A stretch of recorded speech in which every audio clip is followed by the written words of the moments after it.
What's going on, everybody? And welcome in here to a Cardinals victory winning streak stream. Is this allowed? I don't even know if this is allowed. It's not a familiar feeling in 2023 because tonight, for the first time, the Cardinals are on an official major league caliber winning streak. 3 wins in a row for St. Louis. Welcome into the stream. Excited to get things going here tonight as we talk Paul DeJong and his continued success at Wrigley Field. Do you think Paul DeJong is back to stay? Is this version of Paul DeJong sustainable for the remainder of the season?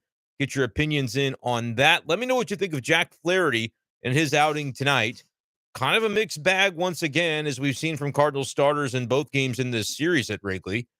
Talk about that and maybe the strain that the quick outings for the starters are putting on the bullpen. I think that is something that could come back to haunt the Cardinals for sure. And we'll get into the bullpen tonight, how we thought those guys performed on a night where you kind of had your B group out there, didn't have a lot of your main guys that you would see go, as they all kind of pitched yesterday. A number of them did anyway. So that feels like a notable conversation for tonight as well. And of course, the Wilson Contreras stuff I don't think is going away anytime soon, but got a lot of questions today after if you saw the Buster only appearance on one of the 101 ESPN shows. A lot of people kind of talking about that and whether or not Contreras is going to be the Cardinals starting catcher again anytime soon. A lot of opinions varying on that. Let me know what you think will happen, what you think should happen. And of course, we'll get to your comments tonight as the Cardinals beat the Cubs 6-4 at Wrigley. They've now won 3 in a row. Are the Cardinals back? Is this what it feels like to be talking about a winning team in St. Louis once again? Obviously, a lot of ways to go before the Cardinals will be even at a 500 record, but impressive stuff for now. So get your comments in.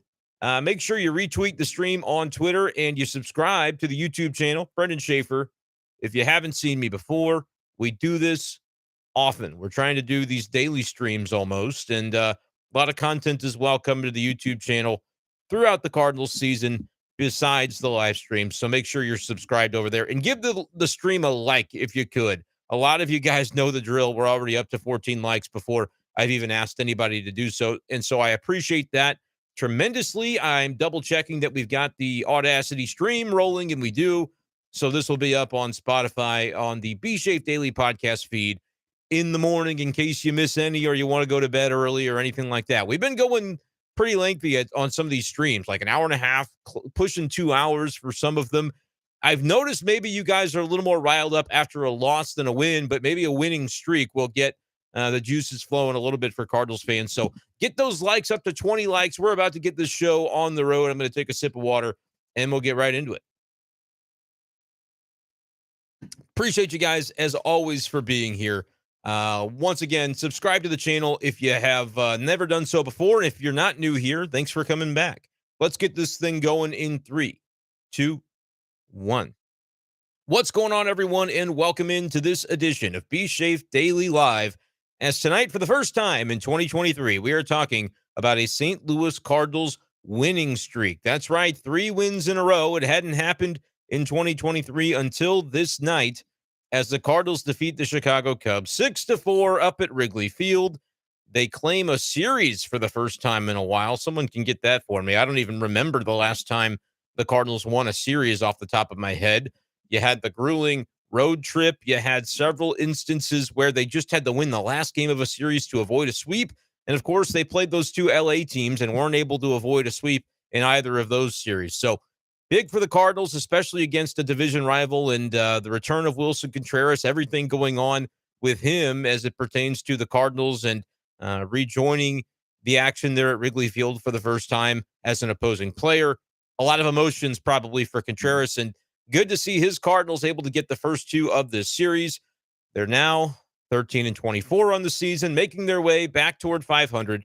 It's going to be a long journey, but it's one that it had to start basically now, I think. If you had hopes and still maintain hopes of the Cardinals potentially playing some October baseball, I can give my thoughts about that if you really want them.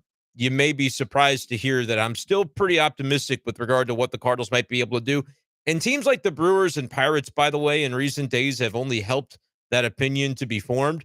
I don't think anybody else is running away with the NL Central. And so it might sound crazy, I'm sure if you looked at the live odds or whatever, they would say the Cardinals are a long shot to be able to win the division at this point. I honestly don't think it's that crazy. I still think they have the best roster in the Central. I do think on the pitching side, there are things that need to be worked on, whether you blame Wilson Contreras for a lot of the issues with the rotation or not, and I don't. I think it's more about the execution of the pitchers themselves that would need to get going to get this rotation on track the way it needs to be. I still believe, though, that there's enough in there in terms of talent to be able to get it on track to an extent that can at least get the offense in these games and allowing them to do what they did tonight with some late runs, a push in the latter innings. The ninth, the Cardinals played a couple of runs, and they had really a long stretch in this game where they did not score. Innings 4 through 8, goose eggs. They had the reliever Assad for the Cubs that came in. You saw a very quick hook tonight for Tyone, who didn't pitch well. But then Merriweather gets the Cubs out of that third. And then it was Assad there for into 6 different innings that he pitched. The Cardinals finally got to him late, though, and were able to get it done thanks to Paul DeJong. How about Paul DeJong at Wrigley Field? It seems like maybe half of his career home runs have been in this ballpark. He has come up with some big-time clutch hits for the Cardinals at Wrigley Field. Tonight was no exception. And don't look now, but he's OPSing over 1,000 for the season. He's got a pretty good batting average. He's hit for power. I don't know how sustainable this is going to be. Paul DeJong hitting 350 with an OPS north of 1,000. Goes 2 for 3 tonight with obviously the big home run and had another RBI hit in this game. I don't know if it's sustainable at this point, but certainly the version of Paul DeJong that the Cardinals are seeing is one that they will welcome as a guy that's hitting toward the bottom of their lineup on a daily basis. That's always, to me, been the important aspect of DeYoung. It's like if he's in a role where it seems like he's relied upon, he's batting cleanup as he was there for some years, batting in the middle of the order, and then he struggles, it can be a real crater situation when it comes to the Cardinals and the lineup and just feeling like you're not getting the productivity that you need. But when he's batting down in the order and he's in sort of kind of you turn the lineup over after the 1 through 5, and then the next group can be run producers on their own. If those guys in the 6 spot or 7 spot, whatever the case might be, can get on base, DeYoung can be a guy that drives guys in the bottom half of the order. And so, man, you're just going to keep riding him if he continues to perform like this. But let me know what you think about Paul DeJong. I'm sure we'll get a lot of questions about Jack Flaherty. I've got some thoughts there about his latest outing. And so I'm just probably going to wait until I'm asked about it to dive in on that. I want to try to make a habit of getting to the comments a little more quickly so that I can get to everybody as best as I possibly can. Going to check the phone here real quick. All right, let's go ahead and dive into the comments. Brent starts us off asking, so Paul DeJong is back now, I guess. Shrug emoji. Yeah, again, like I feel like Paul DeJong is still obviously going to go through some of those stretches where he struggles. I saw coming into the game tonight, or at least I heard this on the radio broadcast while I was taking a bit of a walk early in the game. They had mentioned that DeYoung was like 1 for his last 7. And I remembered that the one hit that he did have was a double last night. And that was a pitch that the reliever just left smack dab over the middle of the plate. And Paul DeJong had no choice but to hammer it as he did into left for a double. DeYoung has always done that. He has always been a guy that can take a bad pitch, take a mistake by the pitcher, and do something with it. He's never had a problem with that. DeYoung, though, when you start to pitch him effectively, he can have his struggles. And so when I heard, okay, 1 for his last 7, that's not that notable, right? It's not like he's been lighting the world on fire over the last couple of games, but did have the one pitch that he took for a mistake. But again, Paul DeJong does have the power in his bat. He's got the ability to take mistakes deep, and he can do some things with decent pitches as well. He put a good swing on the ball tonight to be able to get the Cardinals the lead that they so desperately needed in this game. And so I still feel like, is he going to hit 350? Probably not. Is he going to OPS north of 1,000? No, I don't think so. And I also noticed that somebody had put this on Twitter yesterday, that if DeYoung has an OPS above, I think he said 750 with 400 plate appearances, this dude's going to Venmo me $1,000 at the end of the season. And I didn't even have to put anything up to do it. So I thought that was fun, exciting for me to be in this situation now. I think the one issue will be the plate appearances. I don't know, 400 with the injury that he had at the beginning of the year. Not sure if he'll pull that off. But Paul DeJong, like, whether he's back or not, I still say Cardinals fans enjoy the ride. That's really the bottom line with this. If he's a productive guy in the bottom of the order, Cardinals fans just enjoy that and the Cardinals certainly will. Their lineup it's got a different dynamic to it. It's deeper. If Paul DeJong is doing what he's doing right now, I mean, there's no denying it that he's been really strong. I was kind of questioning the notion that they would have him at shortstop instead of Tommy Edman, and part of sort of the downplay effect of Wilson Contreras not being the catcher for the time being could be that you see fewer opportunities for a guy like Tommy Edman, right? Because you got to play Gorman pretty effectively, pretty frequently at second base against right-handed pitching. And then Edman, it's going to kind of remain to be seen how often he gets to play if Paul DeJong is in there on a regular basis. It's not the end of the world, but I do think it is something to mention when it comes to the Contreras thing and just the other little tangible impacts that it can have on a lineup, on a roster that's just not going to get to behave the way that you thought it would to begin the season. But you like what Paul DeJong is doing, and for now, you're just going to keep riding him. There's no doubt about that, especially when you play at Wrigley, right? Like, he's got to be in the lineup every day at this ballpark. He is, and I don't even think the batting average has been so incredible. I think he had like a 213 average against the Cubs. I don't think that was isolated to Wrigley that I heard on the broadcast tonight. But, low average, but a bunch of extra base hits, and obviously the home runs just continue to flow his direction in that ballpark. So pretty impressive stuff. Great that we start off with a Paul DeJong comment. And I root for Paul DeJong, right? Like, Paul DeJong's not a bad guy. He's not the kind of guy that, you feel icky about him producing. There are some of those guys in Major League Baseball. I'm not saying that there are on the Cardinals. But throughout the game, you might have some certain guys that you go, I could take him or leave him with just the persona that he puts out.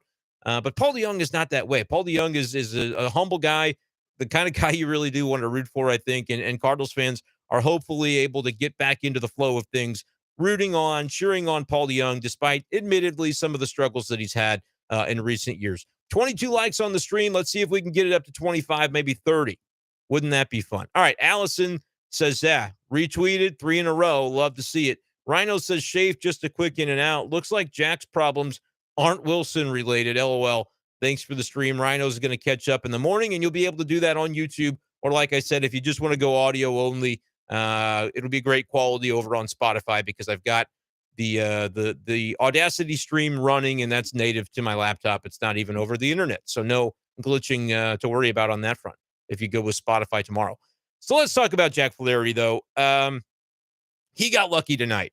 That's my main takeaway when it comes to the outing that Flaherty had. It's not that he pitched terribly, but I think he pitched probably a little worse than 3 runs allowed in 5 innings. To allow 12 base runners, 7 hits, and 5 walks in 5 innings, and to only walk away with 3 earned runs as the damage, you did something right, and you probably had some things go your way. And Jack Flaherty certainly did tonight. I can think of a few different examples where he got out of it with a double play ball that was very well timed, and he deserves credit for being able to induce those double plays. I believe he leads the league in double plays induced this season. Part of the reason for that is the massive amount that he has had to get because of the base runners that have been on whenever he has been pitching. The traffic has been substantial for Jack Flaherty this season, and so it stands to reason that, he's going to need to pitch around some of that if he's going to try and get even somewhat remotely deep into games. Tonight, he doesn't get very deep into the game, and I thought there was a chance they would pull Jack Flaherty in the 5th inning as he got into damage there, was able to get the final out of the 5th on the flyout by Seiya Suzuki. That was to deep left field, guys. And Jack Flaherty, if you go back and watch the at-bat and you watch where Andrew Kisner was setting up, he was missing location, even not just isolated to that at-bat, the entire inning leading up to that AB. He walked a couple of guys to load the bases. He was just not really on point with his command and the location on those pitches. Be curious to see kind of what he says after the game and the post game. And I imagine Bally will put some of that on TV. I'll go back and watch it later when they put it out on Twitter, I'm sure. But I think his evaluation would have to be that he got away with a few things tonight, right? Had the home run that he gave up. And I know I could probably guess that he's going to say, well, he beat me backside. That's their favorite term when a guy goes opposite field. And it's almost to like dismiss that it was a legitimate swing by Christopher Morel. Not to say that Flaherty has said that about this particular home run. He's said it. Other pitchers have talked about it in those terms when a guy goes oppo on him, that it's just one you tip your cap and it's not a reflection of you as a pitcher, which I don't agree with necessarily, because if guy homers on you, he homers on you, and they can put a good swing on a bad pitch or a good swing on a good pitch. Those things can happen either direction, but it just cracks me up that, oh, well, it was backside, so it doesn't mean anything. We'll see if Flaherty says that tonight or not. But like I said, I have no knowledge of whether or not he will because I'm here talking to you instead of listening or keeping myself glued to Twitter. But that being said, 5 walks in 5 innings. He's allowed, he's on one of those leaderboards. I forget who tweeted that out, but in terms of Cardinals history or recent Cardinals history, the walk rate over the first X amount of games has been troubling for Flaherty. And it didn't get any better tonight when you give up 5 in 5 innings. The 7 hits, I mean, the contact was somewhat substantial against him at times. And there's also the fact of his velocity on the fastball was down. And this is something that we've been talking about with Flaherty, I think, throughout the season, where it's like he's had to sacrifice one for the other. He's either going to have good velocity or the type of velocity on his fastball that you come to expect from Jack Flaherty, or it seems like he's having to dial it back a little bit to try and hone in the command. And he's searching, he's in between. It's been the case for him all year. And I don't even think this is exclusive to this season. Really, the last couple of years, it has seemed like Jack Flaherty, when he's been healthy and on the mound and pitching, you have seen him going through these times where command is just not there for him, or then he gets into those 2-strike counts and in the past has begun to nibble around the zone, which leads to walks. This year, it's been a combination of the nibbling that has led to walks with maybe he just doesn't know where it's going. And so you better hope there's the movement on the pitches that allows you to get away with some things that you otherwise wouldn't be able to. And so you've seen him sometimes not get away with it. He's hung some pitches. He's given up some home runs, and he's walked a ton of guys. The fact that he's been able to get the double plays to keep his ERA for the most part, I say intact, it's still not even remotely close to what you expect from Flaherty at 6.18 after tonight's performance. But it's better than it could be. I mean, obviously the 10 runs he gave up last week is going to inflate that beyond just what you actually have seen from him game in and game out. But it still has not been a good start to the season for Jack Flaherty. And tonight was another example of that. Yes, he was able to grind it out and keep the Cardinals in the game. I mean, I think finally the Cardinals had some luck go in their direction instead of against them. They have had some things that have been very unlucky during this bad run to begin the season. Tonight, that there was not a case of that. Jack Flaherty got a ton of luck on his side. And to see that Suzuki fly ball not leave the yard for a grand slam was a surprise. Off the bat, I thought, man, this ball might be gone. And the Cardinals are in trouble here with another blown lead. Wasn't the case. He's able to get out of it. But my impression of Flaherty is still that he's searching for it right now. And the more we watch him this season, and I know a lot of people want to connect the Wilson Contreras stuff to Jack Flaherty, I just want to reiterate that we don't have any tangible proof of that or confirmation that, yeah, Flaherty was one of the guys that complained or anything like that. We don't know that to be true.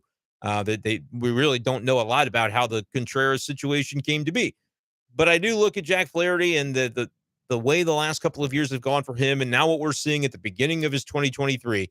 And I cannot help but think that, A, he's not going to be a Cardinal next year because he may want to go somewhere else, or more than that, the Cardinals may say, we don't know what kind of contract to give a guy who has just had this level of inconsistency, whether it's with performance or health. It's really hard to kind of put a number on Jack Flaherty right now, to be honest with you. But I think when he goes somewhere else, just be prepared for him to find it because the talent is still there for Flaherty. The stuff is good. I just, for whatever reason right now, he's not connecting, and he's kind of running out of time to connect as a Cardinal because if he doesn't re-sign in the offseason, he's going to be somewhere else doing it. And a lot of people say, oh, it'll be Los Angeles, it'll be the Dodgers. And I say, yeah, you're probably right. I mean, that very well could be the case. And if he goes there, I mean, it'd be the best place for him because I think they'd be able to just hone in on some of the things that he's been struggling with. Their pitching coaching staff has seemed to really do a good job with guys and getting the most out of them. So remains to be seen. Don't want to spend too much time speculating on that. Long way to go this season for the Cardinals. But I was just having this thought that, like, man, Cardinals fans are going to be pissed if and when next year Jack Flaherty goes somewhere else and he becomes, I mean, more of a watchable, must-see kind of pitcher. Because right now he's hard to watch the way he's operating. And that's not to say that he was terrible today. Again, 5 innings and 3 runs. Cardinals have had far worse starts from guys this season. That being said, it's just inning to inning, it can be difficult to watch because you feel like you're laboring there just watching him labor, where he's trying to grind through some traffic on the bases, and he has done a nice job to his credit of not letting some situations get the better of him and get frustration level up. he's able to grind through a lot of these situations. At least today he was, to be able to keep the Cardinals in the game. But man, it can be taxing to watch him go about it, and the numbers bear that out. I mean, 6.18 ERA. He's the kind of guy that, he takes seriously and wants to do well and gets upset when he doesn't do well. That's an ERA that tells you, like, if you've got some criticisms of Jack Flaherty, he might not like it, but it's just reality at this point. The way he's performing is not up to par, and it's not. I mean, you talk about Flaherty. The question coming into the year was, could he be the number one that the Cardinals really need? Could he be that ace that they've been looking for if he's fully healthy? And I mean, unequivocally, the answer to that has been no so far. The numbers bear that out. This is not anything, it's not anything other than just looking at the numbers and the performances and saying it's not been enough. I did the same thing yesterday when it came to Miles Michaelis, 4 1/3 innings. Yeah, you only gave up 1 run, but you got to be more efficient if the Cardinals are going to get where they want to go this season, because you cannot continue to ask the bullpen what Ollie Marmol has been forced to ask his bullpen to do the last 2 nights. And to their credit, they deserve a lot of it. They've been able to get it done. Tonight, huge efforts from Chris Stratton, Giovanni Gallegos closing this thing out. Palante gave up the home run, but he was able to give him a little bit of length and a couple outs there that were pretty important in the middle of this game. Like, that's kind of your B squad out of the bullpen. And the reason you have to get 4 full innings out of those guys was because, well, Jack didn't get efficient tonight and wasn't able to get deep into this game, got himself into trouble, was able to get out of it in the 5th, but used up a lot of bullets. He was up over 90 pitches. There's no way you were going to send him back out there beyond that. But then Miles Michaelis last night used up, with his short outing, a lot of the primary arms that you look to go to in your bullpen. So that has been a group that has been taxed. I will continue to talk about it because I don't think it's going away, that the Cardinals are going to struggle to climb out of this deficit that they've built for themselves in the division if they don't get more from their starting pitching. And I'm not just talking about limiting runs, which is important. It matters. But you've also got to figure out a way to get deeper into games, because the bullpen's not going to hold up over 6 months. Like, we've already seen signs that they're not an infallible group. They're going to give up some runs at times too. But the more rested and ready to go that they are, and the more fresh they can be, the more success you're probably going to have. And right now, you're just asking a lot of that group for early May. It's a lot to ask. Allison asked for the thoughts on the crowd at Wrigley. I didn't really notice a lot about the crowd tonight. You'd have to be more specific. But I think it's funny that they boo Contreras, because I think it adds to his powers, if anything. But seemed like a pretty normal Wrigley crowd to me. Those Wrigley games when you get it tied and it's 4-4 and they're making another pitching change, it's just like there's nothing like that environment at Wrigley in those kinds of atmospheres.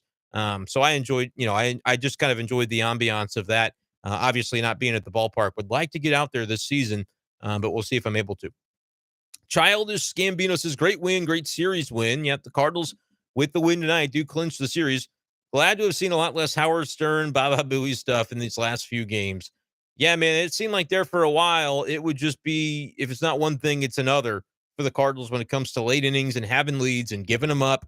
Very calming impact of the bullpen over the past few games. And I know Palante gives one up, and you don't like to see that, because he goes down to AAA after he had given up the grand slam after a Flaherty start a few turns ago. And we remember the meme that was born from that, with Jack Flaherty kind of rolling his eyes and looking out. That's how everybody felt about the Cardinals at the time. And so who could blame Jack Flaherty for that reaction? But to see Palante give up another home run, I'm sure he is disappointed in himself in performance, but he did get the Cardinals some outs tonight. And Chris Stratton, guys, I think is really one of the more notable performances so far this season.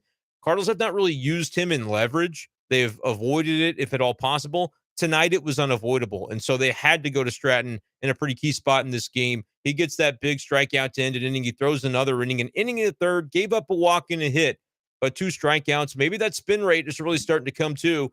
And Chris Stratton's getting the most out of his stuff right now. 2.95 ERA on the season. Good to see from him. And Giovanni Gallegos, by the way, had his second save of the year. Clean 9th inning. His ERA is still only 2.63, and that's notable given the rough night that he had the other night at Busch Stadium last week. So good to see from the bullpen. But again, Cardinals starters are going to absolutely have to give this guy, or this group, I should say, more if they're going to be able to sustain the quality performances we've seen the last 2 nights from that bullpen. Allison says, can't stay long. Sleep is needed to deal with fifth graders in May. I believe that. I've done some substitute teaching at the high school level, and I cannot fathom being in a fifth grade classroom. So Godspeed to you, Allison. But should we be worried about Jack? Looks like his issues are not Wilson related. Yeah. And that's kind of what we're talking about. Yeah, I would say don't be worried about Jack, but maybe lower your expectations for Jack Flaherty, because I don't think he's going to be, rising all of the sudden up to a level beyond just a middle of the rotation guy. And the numbers right now, if you're above a 6 ERA, you're not even in a rotation most of the time. And so people are going to wonder, like, is Jack Flaherty going to get pulled? Should they make a move? No. The talent is too significant, I think, to pull him from the rotation for these performances. But the fact that those questions are even being asked, I think, tells you kind of how far it's gotten with Jack Flaherty. He's got to be better. He just has to be able to perform at a higher level. The Cardinals expect more of him. He knows the Cardinals need more of him. And there's really not even a whole lot else you can say other than, no, it's not a Wilson Contreras thing. It is a pitch execution thing and just maybe a mechanical thing when it comes to Jack Flaherty. I saw, or heard, I should say, Ricky Horton make that assertion, kind of wondering if his mechanics were off at a point in tonight's game when he was getting behind early in counts. Like I said, it's kind of grueling to just watch Jack Flaherty pitch. He's just not been able to be that consistent guy for the team this season. It's not fun to beat a dead horse, but start after start, we're seeing the same things from Jack Flaherty. And it's almost like the mentality is close to being there, I still feel like, for him. I've seen a better mentality from him this year than in other times. That being said, when a start goes haywire on him, that mentality after the game can still be, you see that frustration come out, which is fine. That's just his personality and the emotion that he wears when he plays this game. But to just expect it to turn around all of a sudden for Flaherty, I think is probably wishful thinking at this point. I do think there has to be something that has to give for it to turn around. He's got to find that moment, whether it's a trick with his mechanics or a mentality thing on the mound. The execution is just not. I mean, we're over a month into the season, close to a month and a half into the season, more than 20% of the way through. We're just not seeing it from Flaherty at this point, and it's not like it's early. We can the it's early talk. He's going to. Now, I will say this. In 2019, when he hit his stride, he didn't really hit his stride until middle of the summer. And so it's not impossible that he could turn it around. But it's hard for me to sit here and pinpoint and pick at and try and predict what it would take for Flaherty to turn it around. I think you're just going to be holding your breath through a lot of his starts right now until further notice, which is unfortunate. It really is, because the Cardinals need him. There's no doubt about that. Joel says, can't not be stoked for Jay. I assume that's DeYoung, maybe. Jay, if it's Jack, I don't know how stoked you are for him. Didn't get the win, right? He was in line for the win, but then Palante gave up the homer. I don't know if Jack rolled his eyes about that or not. Trevor would indicate that DeYoung is the best player on the team named Paul. And I would say that's still not true, because Paul Goldschmidt has had great numbers this year. The power has just not been very consistent, so that's kind of unfortunate. But long season, I think Goldie's numbers will be there by the end of it. Not to worry, at least in my opinion. Jared says 7, 8, 9 hitters won this game, and good job by Stratton too. Yeah, we talked about Stratton, but let's dive into the 7, 8, 9 hitters. They combined for 5 hits and 11 at bats. We're talking about DeYoung, Carlson, and Andrew Knizner. How about Knizner? Had the double, I believe it was, and the second double, for that matter, on the pitching wedge into shallow right field, ends up scoring a run after the Carlson. I thought Carlson was maybe going to take 1 yard. He ends up with a triple on that. Really nice to see Everyday Dylan come through in that spot, because I was a little bit worried for a moment there that my Everyday Dylan stunting that I have been doing on a regular basis here on the stream and on Twitter at bschaefer12. I was a little bit concerned that we were going to have to talk about a bleak moment, because he took a step back on that play in the bottom of the 8th inning that I think he could have gotten to that ball if he hadn't misjudged the pop-up off the bat. Ended up just being a single, and after walking a batter, I think later in that inning, Chris Stratton was able to escape. But yeah, that was a moment where I thought, good to see Dylan end up hitting the ball with authority once again. Just give the guy the opportunity. And it's fun now. It's the Everyday Dylan hashtag, and we'll keep using it, obviously. But by default, he's going to be an everyday player now that you've got no Jordan Walker around. Burleson's sort of been relegated to a bench role, which I think is right if you look at the numbers. And certainly Carlson versus Burleson, which, again, is just one of those things that, like, I still feel like the Cardinals are in good shape, and I do believe Ollie Marmol is a good manager. I don't hear as many people calling for his head over the last 3 days necessarily as the Cardinals have gotten into this winning streak. But there have been some things that I can't always tell if it's the front office or if it's Ollie Marmol that's really committed to some of these bits. But, like, the fact that he repeated on multiple occasions that, yeah, that final roster spot, our decision came down to Carlson versus Yepes, not Carlson versus Burleson. It just blew my, or I should say Burleson versus Yepes, blew my mind. Dylan Carlson, there's never a world where the Cardinals weren't going to have Dylan Carlson on this roster. I refuse to believe it. And as much as I think Ollie Marmol is a really good manager, those things I'm just like, that doesn't make sense. The Cardinals were way too low. And again, that, as we've seen, if you read back and listen back to some of the things that have been said by Marmol over the past few days about Contreras, I'm telling you, it's not all just coming from Ollie Marmol. The Cardinals are given some mixed signaling because I think they're making it up as they go along. I've said that multiple times. When it comes to this decision to have Contreras sidelined from being the catcher, this is not something that Marmol came up with on his own and said, hey, you know what might be fun? No, this was an edict from upstairs.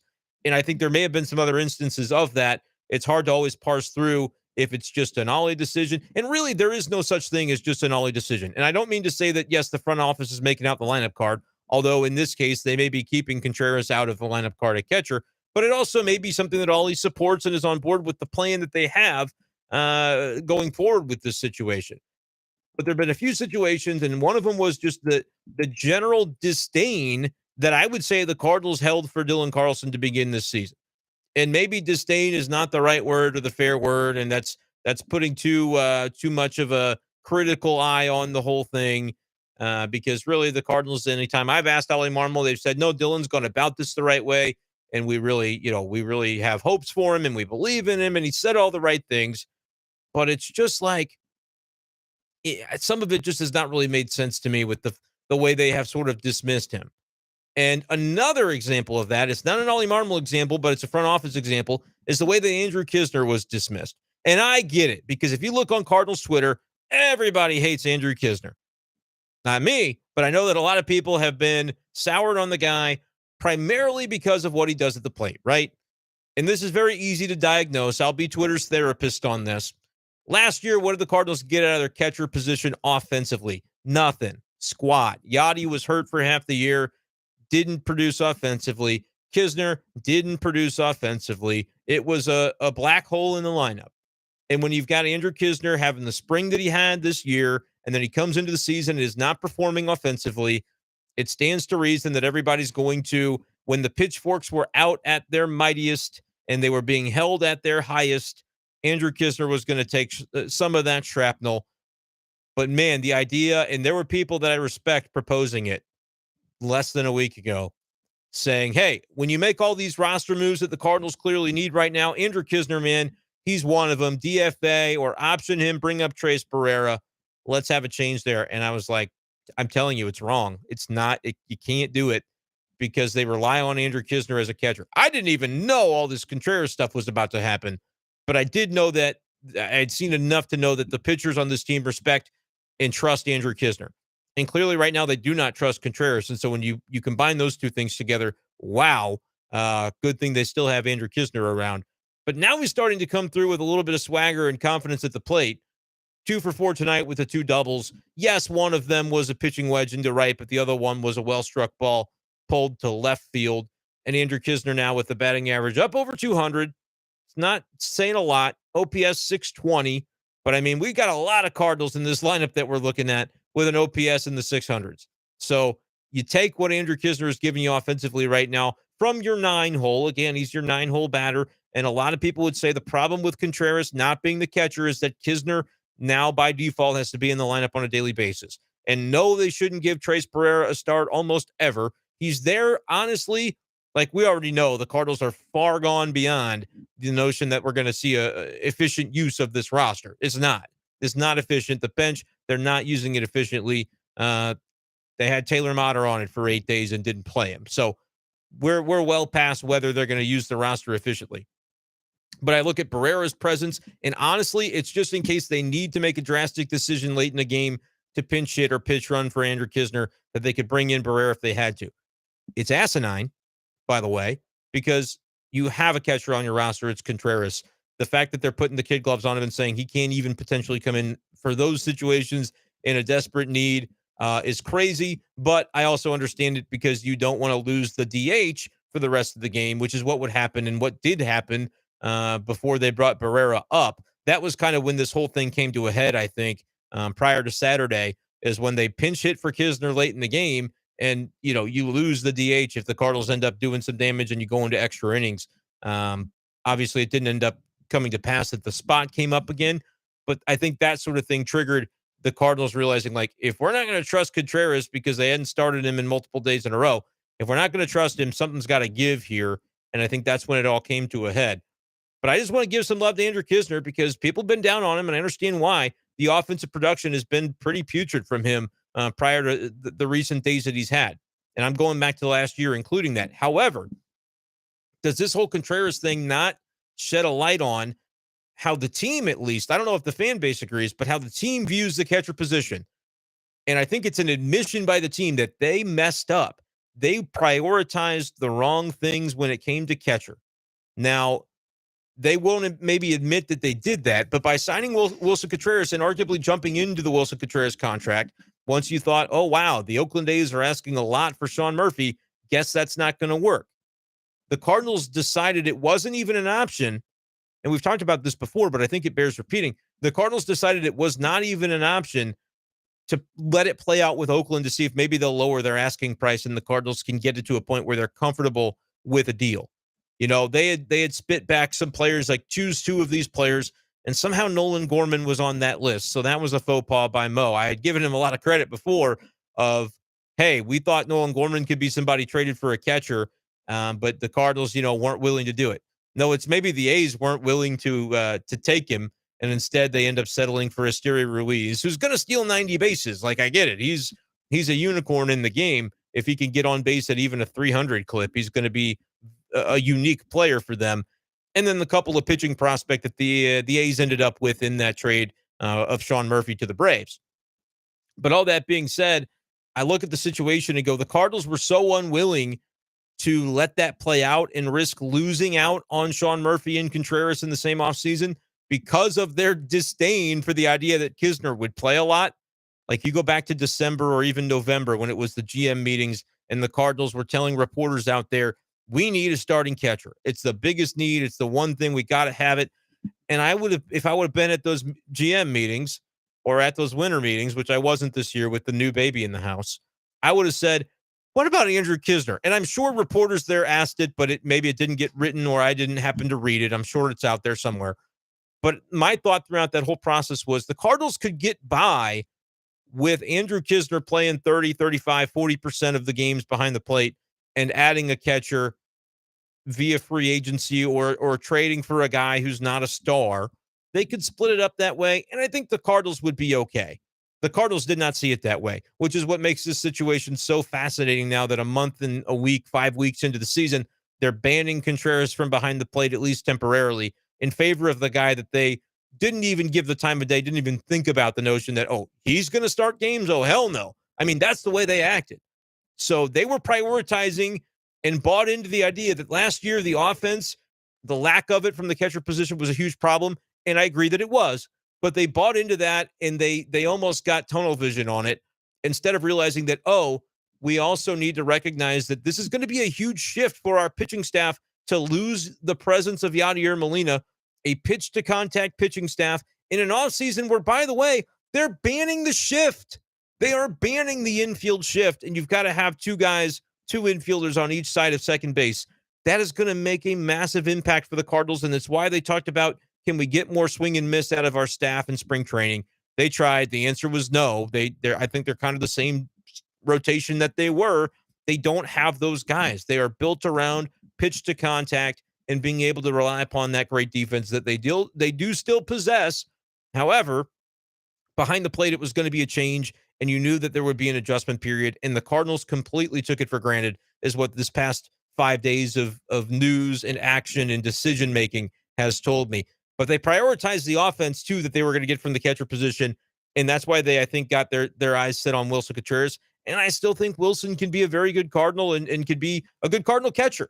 I was asked this afternoon from some people wondering, like, this Buster Olney thing, talking about he's not going to be the Cardinals' everyday catcher anymore. If you ask people around the league, they think it's over and done with, that this is just a bust. The Cardinals are going to have to eat that money with him as a DH, and it's going to have a huge, trickle-down effect on their prospects. And Buster Olney is spouting all this stuff about how, their prospects are going to be more available now via trade, for cheaper prices, because the Cardinals have one less position they can play guys at because Contreras is going to DH 120 times a year.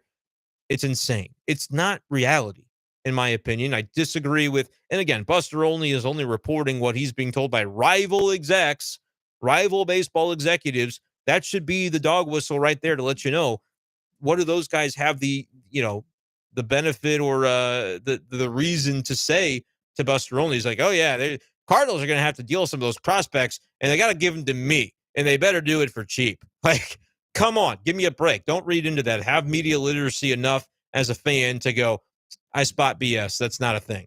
And that's kind of the way I look at that. But there is concern if you're on the outside of this situation and not reading every little thing that is happening within the Cardinals on Contreras. You might think that same thing too of, I think he might just be done as their catcher. Everything I am seeing the last couple of days, even though I'm not up in Chicago at Wrigley, is that they're working toward a plan to get him back behind the plate. And in my estimation, again, take for what it's worth from the speculation of a guy who hasn't actually been at the stadium in these days when these conversations are happening with the manager.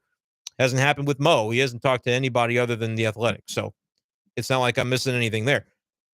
But take it from me, with that admittedly limited sample size of info, I'm just kind of reading along with you guys, but trying to parse through it myself from the outside the last couple of days since I was out of town. I look at it and say Wilson Contreras is going to be back behind the plate for an Adam Wainwright start within the next 2 or 3 starts, and it very well may be this week. Like, do not be surprised if he's catching Wainwright on Friday or Thursday or whenever he pitches. And it may not be quite that quick, but I think within the next 3 Adam Wainwright starts, he'll be behind the plate, and then they will begin to usher him back into the lineup for some of the other pitchers. And then that may be when you find out which guys had the biggest, threw the biggest fit or made the biggest stink about having Wilson Contreras catch me, because maybe those guys will take a little longer before they give him a shot. And like, it's not to say that maybe Miles Michaelis was one of those guys. It might have made sense anyway for Miles Michaelis to have Kisner as his personal catcher, because he did so well within last year that I wouldn't read into that and say, oh, that's what it is. Miles Michaelis hates Contreras. Not at all. I don't think that's the case. And so, but I'm just saying Contreras is going to be behind the plate. And I think it happens in the month of May. And whether or not he returns to like the majority of the catching starts before the end of May, I don't know. But within the next month and a half, I do believe he ends up catching at least 50%, if not more, of the games. Just my opinion, just my speculation. That doesn't take the Cardinals off the hook for how weird and bizarre this entire thing has been. I still think it's problematic that within 5 weeks you have this realization that, oh, we just thought it was going to be fine. We thought we could just spend the money, throw money at the problem, and that this guy would know what he's supposed to do. But again, if you knew and acknowledged that Yadier Molina was the Hall of Fame great catcher, game caller, preparer that he was, then why did you think that somebody else was just going to be able to walk in? Like, not everybody is a Hall of Fame catcher. Even the ones that are $87 million worth on the free agent market, those guys aren't automatically going to be in the Hall of Fame. So, yeah, there was going to be a learning curve here, and I think the Cardinals drastically misunderestimated, to use a I forget if that's like an SNL thing or how misunderestimated came to be.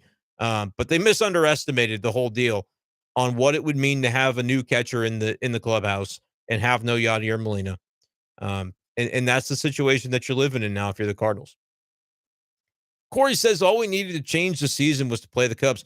Yeah, it's going to be very funny if tomorrow we get to do a sweeps aren't that hard, just play the Cubs tweet. We'll see. Corey also says we need Paul DeJong to play in or PDJ, which I like to call him that as well, to play in Wrigley or in Victory Blues every game. Yeah, I think the combo stat line of DeYoung in the Victory Blues plus the Wrigley Field factor is absolutely off the charts over the course of his career. And Elijah says, yes, you play DeYoung if he keeps that swing. And again, I've seen him strike out on some bad pitches recently that are out of the zone and he's chasing a little bit. If Paul DeJong just increases that strike zone discipline by like 3% and continues to whack the pitches when the opposing pitcher makes a mistake to him, he's going to be fine. But like those are the things that he's got to put the work in and make sure he maintains it. It's easy to do it for a week or so if you're Paul DeJong. Can he maintain it? Now, he's been doing it for several weeks after the injury. Just to keep it up would be huge for him. Give the stream a like if you could, guys, and subscribe to the YouTube page if you haven't done that yet. Let's get us to 40 on the like counter. I'm going to take a quick drink and then back into the comments. Brent says, if this DeYoung is back and gets mixed in with the middle infield depth, that makes them the best unit.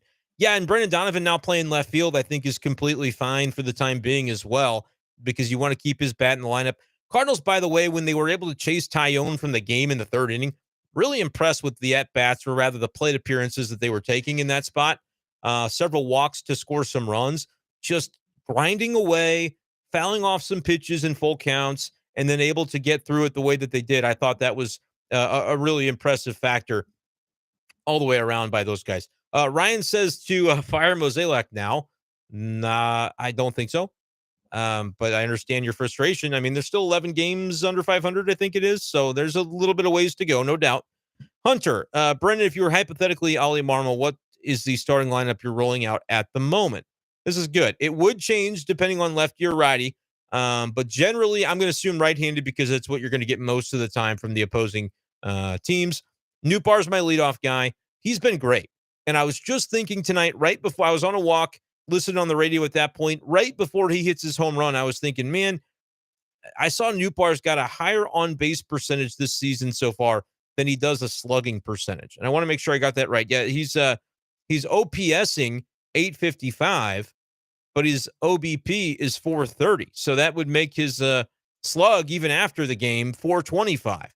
So he's OBPing more than he is slugging at this point. His OBP is fantastic. 430. Heck yeah, man. You're going to take that out of your leadoff hitter. But he's so capable of being a power threat as well. And so it was good to see him go deep tonight.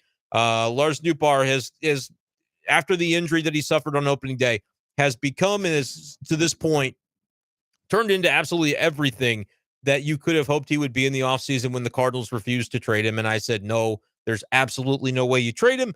And I also said 2 years ago, there's no way you trade him for Frankie Montas, even when at the time that was a little bit of a hot take because he wasn't proven. So Lars Nootbaar would be my leadoff guy. Goldschmidt, too. I'll keep running it out the way it is with Gorman batting third.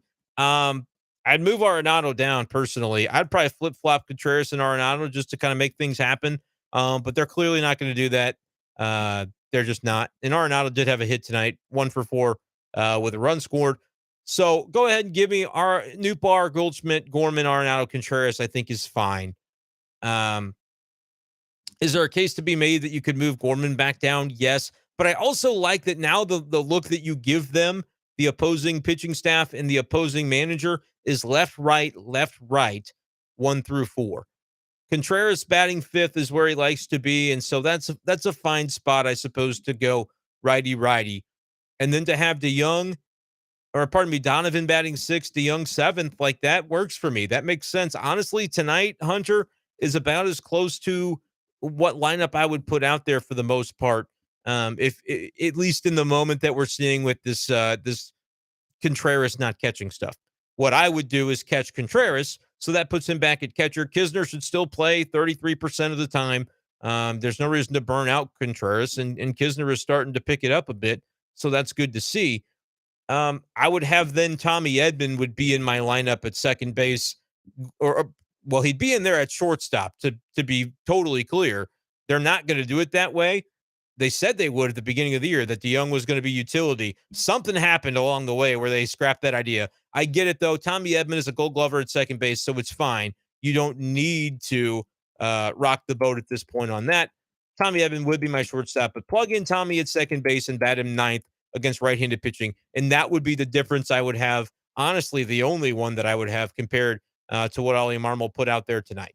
And that'll change in ebb and flow throughout the season. I do think you get to a point where it's probably better to have Gorman or pardon me, better to have Goldschmidt and Arenado back to back than you do Arenado and Contreras.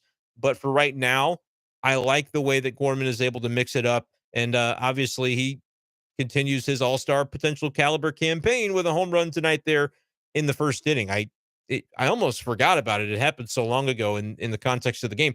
But he's got an 864 OPS. He's got 8 home runs, 24 RBIs.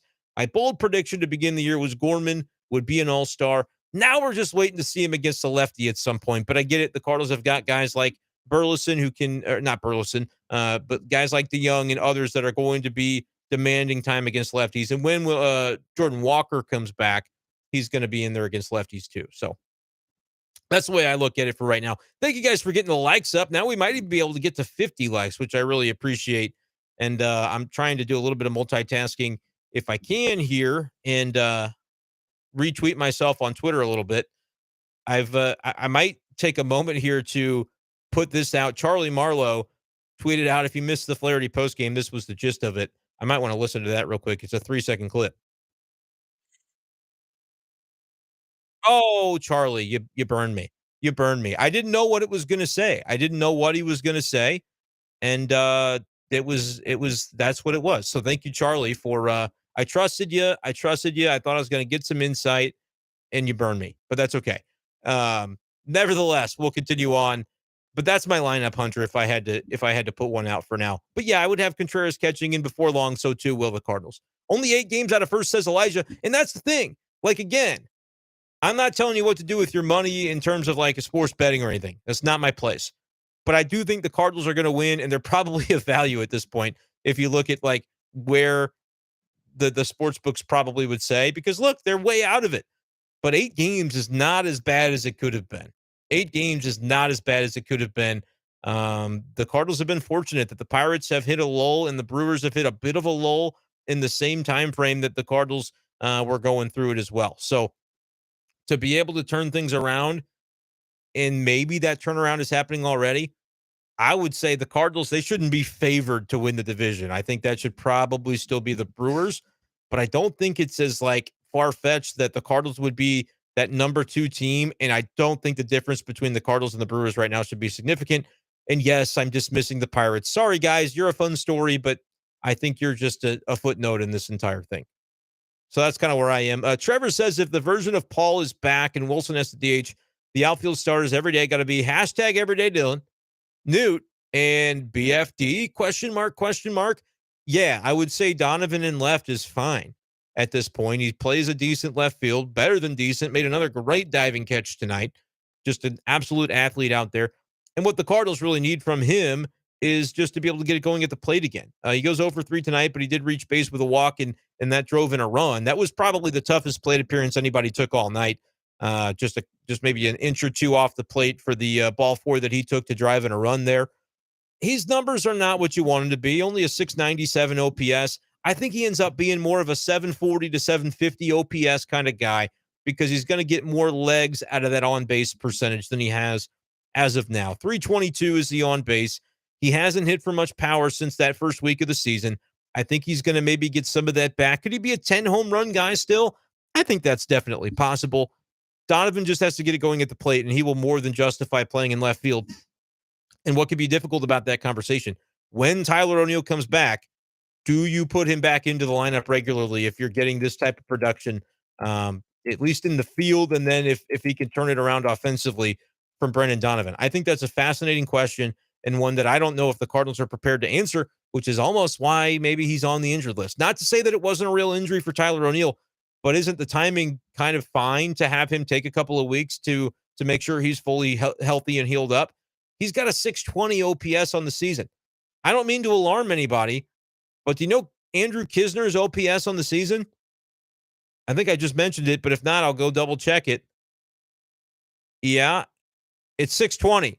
It's identical to Tyler O'Neill. So you can't tell me that Tyler O'Neill, and again, earlier I was talking about some of the weirdness that the Cardinals have put out there. I don't know if it's always an Ollie thing or a Mozeliak thing. I think they do a great job. I know everybody wants to fire Mo. That's always the popular thing. And he's going to catch some heat if this season doesn't turn around, rightfully so. But I generally believe he has put together a period of stability in St. Louis that is unmatched in professional sports. over the course of, the couple of decades that we've seen him kind of in an influential spot in this organization. But that being said, the O'Neill thing in center field is just akin to the Burleson thing and now the Contreras thing, bringing up Jordan Walker and then sending him back down after 4 weeks as though you didn't know he was going to be the exact player that he looked like he was. Like, some decisions have been questionable. The O'Neill thing probably tops the list for me. And I feel like I'm proud to be able to look back and say, I never thought it made sense from day one. And even when the Cardinals said, well, here's the why, that was a moment where I said, your why is wrong. This is not the way that it should be. Dylan Carlson is your center fielder. It's just one of those things where they leaned into the advanced analytics and the sprint speed, and they thought they could Dr. Frankenstein an elite center fielder out of Tyler O'Neill by just having him learn on the fly. And he's played it before, but he wasn't going to play it at a Dylan Carlson level, even though he's the better athlete than Dylan Carlson. It's one thing that they put a lot of their eggs into the Tyler O'Neill basket to begin the season. And again, I think you can look back on the whole brouhaha with Ollie and Ollie saying that he wasn't hustling. That wasn't happening in a vacuum. That was happening because Ollie Marmol, maybe not something he was totally on board with. Again, this is speculation and a little bit dangerous speculation because I don't know this to be true. But could it have been that in collaboration with the front office who sort of pushed the move, they said, we believe, our analytics people believe we should have Tyler O'Neill in center field. He wants to be the center fielder. He asked for the opportunity. We believe we can turn him into an elite center fielder because of his sprint speed and his athleticism. Okay. But Ollie Marmol was watching in the first week of the season Tyler O'Neill not give, in his perception, the effort that needs to be out there. And he's probably thinking, we're giving this guy every opportunity to be the center fielder, to be the dude that he wants to be. And then he turns around in his as the manager portrayed it, was not hustling. Like, you can understand why the manager would decide that needs to be something that goes public because I just can't contain myself anymore with everything. We're giving this guy so much latitude, and Dylan Carlson is a forgotten man. So, like, that's another example from just the weirdness that happened early in this season. And it'll be interesting to see. Like, clearly the tide had shifted even before the O'Neill injury, that he's not the center fielder anymore. That's going to be either Lars Nootbaar or Dylan Carlson if he's in the outfield on that given day. O'Neill's going to play left. It took the Cardinals a while to come around. They finally did. I'll give them credit for it because it never made sense to have Tyler in center. But now what's going to be interesting is when he comes back, do they have a logjam in a different way where suddenly, because of the Contreras at DH thing, you're pushing Donovan to the outfield more often? And if he starts performing offensively, Tyler O'Neill's a bench bat. He's a late game pinch runner, defensive replacement in left if you need one. That could be the route that this goes down, and that's not an effective use of resources. If that's the way he ends up being utilized, using him in a trade might have been the best thing, but other teams have to have wanted him in the offseason. So this is the dance that I think everything is so, it's an organism, it's an ecosystem. Everything is kind of interconnected with this Cardinals team and a lot of some of the issues we've seen from it. And that's one that I think is so interesting. When O'Neill comes back and he's been taking some swings, what's the role for Tyler O'Neill? I think ends up being really fascinating. But yeah, Elijah mentioned it. Only 8 games out of first, to me, is notable. Isn't it fun how I can get on a tangent? But those were all relevant thoughts that I think throughout a day, and I wanted to get out, so I'm fine with it being a tangent. Brent says, I hate that the media is now pushing stories about how the Cardinals should have gotten Murphy and Swanson. That's in the past, and we need to rally behind Wilson as our catcher, like it or not. I don't know that it's like we're pushing it, and I don't know if, Brent, you're referring to me or other stories that you're seeing or reading or whatever. But the reality is, and this is not new, I said it at the time, like, if the Cardinals can trade for a catcher, they're going to sign Dansby Swanson, was my opinion. And Dansby Swanson having a great start to the season for the Cubs is definitely helpful in kind of pushing that narrative and making it look like the Cardinals made some sort of mistake, which I don't know that they did. You know, I thought at the time that they were going to sign Dansby. I didn't think it was going to be a great signing necessarily. I thought he would be a very Cardinal-type player. I've been impressed by him in the way he's been able to sustain his offensive performance this year. But what would that have done to the logjam that already exists in the Cardinals' middle infield? Tommy Edmonds already at risk of getting pushed out by DeYoung. If you signed Swanson, that would have been an indicator that the Cardinals didn't believe in DeYoung, and they would have traded him away for a bag of baseballs and probably still paid his salary. So you wouldn't be getting the production now that you're getting from DeYoung because he wouldn't have been on the team, or he would have been given a very short leash. When that injury happened in spring, they would have probably cast him aside if they had Tommy Edman and Dansby Swanson and Gorman, which maybe Gorman would have been traded in the deal for a catcher. Like, I think all of that could have worked out, that you trade Gorman and say Carlson, which would have not been my preference. And I appreciate that it didn't happen. But if that's what the Cardinals were willing to trade, they made him pick from a group of 4. They said you can take 2. I believe Derek Gould or somebody had reported this, that they wanted to give away maybe Gorman or Carlson or Yepes, and there was one other player. I think Burleson was the 4th. And the A's wanted Nootbaar, Donovan. Cardinals didn't want to trade those guys, and they want to trade Graceffo, the pitching prospect that reportedly Oakland was interested in.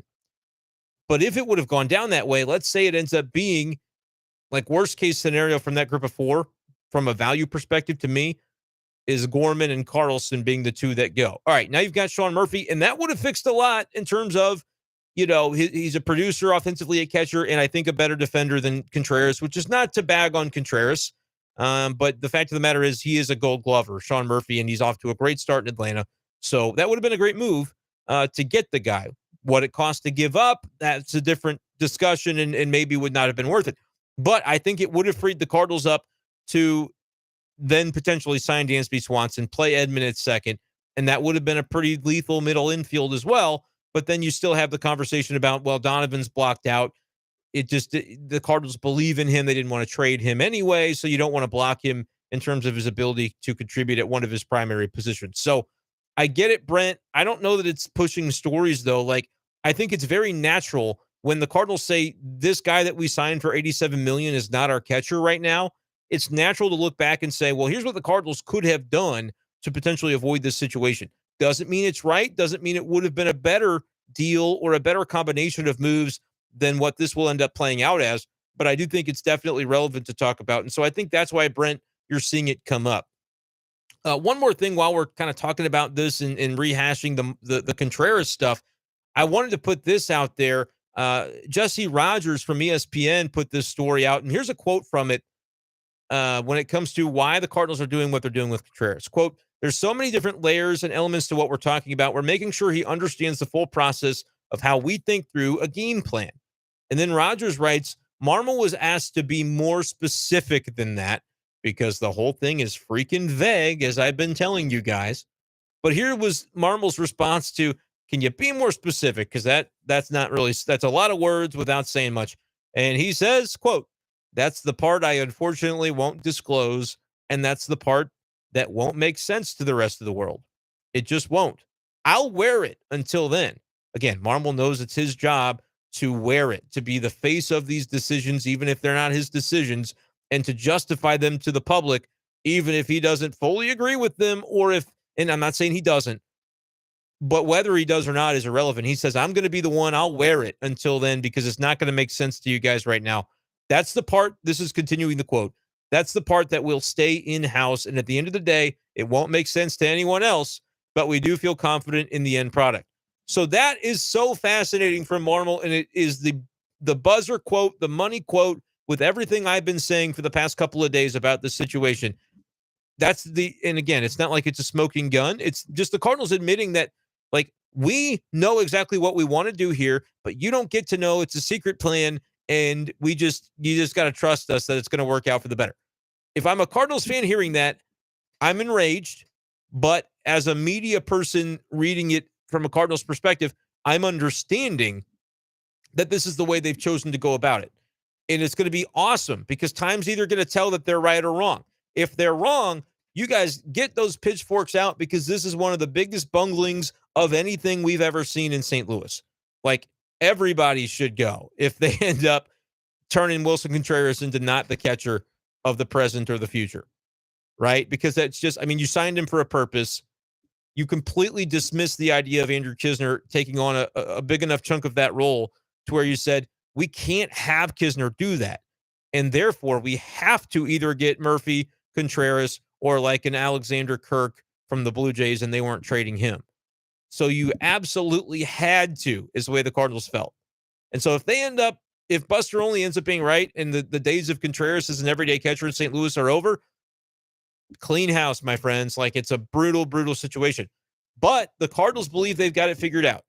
They're just not going to tell you what it is, and that's their prerogative. But it puts a finer point on the entire situation to say, all right, there's going to be scrutiny and criticism. And I love and respect that Ollie Marmol says, I'll wear it. That's fine. But this is the way we're going about it. It's stubborn. It's bold of the Cardinals organization to treat it that way, but it is what they're going to do. They've got a plan for what they want this to look like. We're going to get to see it play out in bits and pieces, but we're not going to know everything that goes on behind it. Maybe someday we will, after it's all said and done. If it works out the way the Cardinals hope that it will, they might be able to talk about it a little bit more freely. But right now, I think there's risk in that because they look at this and say, this has already become a media circus. National media is on top of this, and we don't look good for it. We're not going to give them any more droppings to be able to run with. We're just going to keep everything in-house that we can. And, that, you know, from a PR perspective, it might have benefited them to do it that way from the very beginning, but they didn't come up with that answer until Monday. Saturday, Sunday, a complete S show. They completely bungled it and said, oh, he's going to be an outfielder.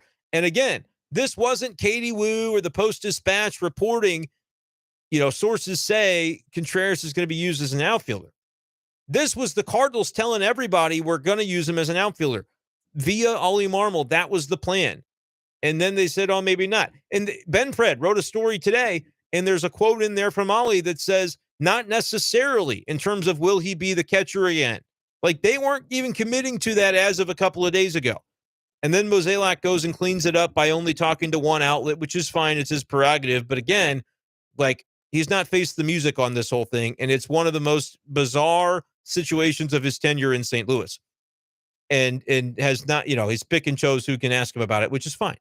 That's his prerogative. But it's not like we're not allowed to talk about it. And as media literacy say, hey, this is the way it's being handled by the Cardinals. It's just all very fascinating that this is the way it's going to go down. And I know we're talking about a lot of negative things for a team on a 3-game winning streak, but this is all happening at the same time, which is why it couldn't be better timing for the Cardinals to actually do what they're doing on the field and turn things around and starting to win some baseball games, because that is the thing that will make all the bad feelings go away. And the Cardinals are hopeful of that. And it could coincide with then Contreras coming back and everything's back to normal. But it's going to be a rocky road, I think, to get to that point. And I just wanted to share that comment from the quote from Ollie from the article by Jesse Rogers of ESPN, because I think it's super duper relevant. All right, back to talking about these comments. Jason says that's a winning streak, and he's 100% right. Up to 50 likes. Keep it going. If you haven't liked it yet, would appreciate that for sure. Ryan is now dismissing Mizzou fans, which is just terrible. You can't do that. Can't do that. Hunter says, Brenden, thoughts on your last place fantasy team? Hunter, I gotta level with you. The league that you're talking about, I almost didn't even renew it because it was like, oh shoot, I kind of forgot. I don't feel good about it, but that's been me every year in that league. All my other fantasy teams are doing really well this season. Mozeliak lost Zach Gallen and Sandy Alcantara, and you defend him. You're a joke. All right, Ryan. I don't know what to tell you. If that's going to be your smoking gun, like, we're all aware of what happened with Gallen and Alcantara, and we've talked about a lot about why that happened too. And it doesn't show glowingly at all to the Cardinals, but you know, it is what it is at this point. Everybody chiming in that the Rockies was the last series win. Yep. And that was a while ago. Is Edman going to be the odd man out with Paul DeJong hitting and Wilson at DH? Corey, I think it's a great question. We've talked a bit about it already, that the squeeze goes to Tommy Edman and Brendan Donovan, and they would rather put Donovan in the outfield than Edman. And so, yeah, Edman, for the guy of he's our starting shortstop and we're not looking in the market for shortstops, that was the whole thing the offseason. Tommy Edman, man, has been yanked around more than any Cardinal not named Wilson this season. And that is a blight on the front office and the coaching staff. But they're just reacting to everything that's going on in their world. And so it is what it is. Now, Jordan Walker got yanked around too. Never should have been in St. Louis if he wasn't going to stay. But I do feel a little bit for Tommy Edman because he's played well this year. And he's just getting yanked around right now. Jason wonders if having Wainwright in the locker room every day will help. And I think that it will. I think that there's a huge part of this that Wilson Contreras was throwing to all of these non-Wainwright Cardinals pitchers, the guy who's been there longer than anyone and that better than anyone understood what it was that Yachty brought to the table and could communicate some of that from the pitching side to Wilson Contreras if he was, pitching to him. He wasn't. He was injured and he was on rehabs and he was, I think Wainwright being back, not only just physically there on the off days, but actually pitching every fifth day is huge for Wilson Contreras because we've talked about all of the things that have changed. New pitching coach, second-year manager, new bench coach.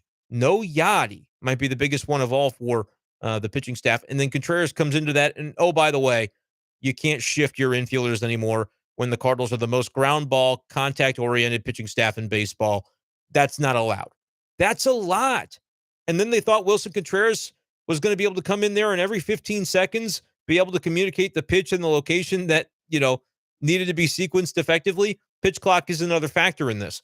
I'm not making excuses for Wilson. I'm not making excuses for the Cardinals pitcher or the pitching staff. I'm just saying this was to be expected to some extent. There were going to be growing pains. And then you take Adam Wainwright and have him out of the conversation for the first month because of injury. It just stands to reason that all of the issues that were potential to happen, it was like it was a powder keg waiting to explode, and just add the dynamite with Adam Wainwright not being there to kind of be a cooling presence for Wilson. I think that hurt things. I would have Wilson catch the next start Wainwright makes, which I believe is a couple days from now, because Wainwright calls his own game via PitchCom. I recently saw, I think it was Derek that reported that for the PD. And I don't know if I knew that before and just forgot it, but the fact if he's calling his game via PitchCom, that's like you're getting the answers to the test if you're Wilson Contreras. Like, okay, the Cardinals say I don't know how to call a game or sequence a pitching staff or approach a game plan. Adam Wainwright's going to give you the answers to the test, and if you're Contreras, you just got to follow along. But that's going to be muscle memory that helps him to get where the other pitchers want him to be. So he would be catching every Wainwright start for me from now on. Is it fair to Wainwright if they think, oh, Contreras isn't as capable as Kisner and Wainwright's trying to get to milestones right now? I don't know, but they gave him Yachty every single start last year. So I think for the betterment of the team, you give him Contreras, even if everybody's kind of questioning his wherewithal at this point behind the plate. Hunter wonders if it's time for a Flaherty injury to get himself right. No, I don't think there's any value to that. And Flaherty also, when there's a fake injury, you go on the IL and you're a veteran player, like Jake Woodford, was he actually, he probably had a sore shoulder, but he had pitched a lot. He wasn't going to be available for 4 days anyway, and he wasn't performing well. So rather than make him go to Memphis, just like, all right, Jake, you're on the IL, whatever. Flaherty's got more cachet than that, though. You try to tell Flaherty you're on the IL with a fake injury, how's he going to react to that? Like, hell I am. He's going out in the media and saying, I'm not hurt. And then a whole S-storm happens if you're the St. Louis Cardinals. So, no, there's no injury coming for Jack Flaherty unless he's actually hurt, especially in his free agent year where durability is a question on his game. Now, people might say, well, a 6 ERA should also be a question on his game. What good does it do him to go out there and pitch poorly every fifth day? I think they're still thinking he can turn it around. And Flaherty, if he's not hurt, he's pitching. That's the bottom line. Elijah says you just got to go on a couple of 7-game winning streaks and you're right back in it. And that's true. That's absolutely true. Stacking wins together really does help because it gets things back to an equilibrium to where then you can take a breath and attack the rest of the season. Like you could climb the mountain and be tied for first in the division. It still may not mean you win the division, but at least you're at equilibrium at that point to be able to attack the rest of the calendar. Right now, the Cardinals are playing catch up, and they will continue to do so for the foreseeable future. But the more wins they can stack up now, the quicker they get out of catch-up mode and into more of a, hey, it's time to grind mode. Let's go win the division. They can't even think that way right now. They just got to go day by day. Trevor is responding to Corey's question. He said, it's possible Paul DeJong has played better than Edman lately. Offensively, I guess that's true, but I haven't had any real issues with what I've seen out of Tommy Edman. I do think that it's one of those deals where he's kind of getting a raw deal because of the way the Cardinals have had to approach things or the way they felt they've had to approach things with Contreras. Joe says, tired of the offense giving Jack runs early and he gives them right back. That's 3 starts in a row that has happened. Yes, it's a problem. It's a problem. It reminds me of the notion that you look at, well, we don't really care about losing the first game of a series. We want to win every game. You might say, well, we don't really care about runs given back after the Cardinals score. We want to give up no runs every inning. It's not what the Cardinals are saying, which is why they probably shouldn't have said what they said about don't care about the first game of a series, but I digress.